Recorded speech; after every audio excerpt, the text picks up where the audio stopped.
এই যে দেখেন এই খবরটা, চট্টগ্রাম সাগরে 250টির বেশি লাইটার জাহাজ পণ্য নিয়ে সাগরে ভাসছে। মানে কি?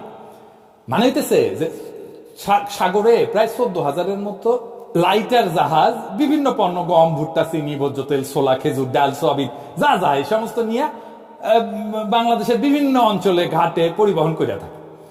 আমদানিকারকরা মাদার ভেসেলে বড় জাহাজে আমদানি করে, কিন্তু ওই যে মাদার ভেসেল এইটা আমাদের সমুদ্রে ঢুকতে পারে না, এই গভীরতা কম, সেজন্য আটকে যায়।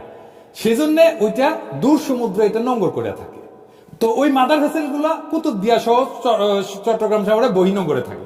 ওইখান থেকে মাল খালাস করে ছোট ছোট ছোট ছোট ভেসেলে নেয়, নিয়ে তারপরে এটা ভিতরে আসে।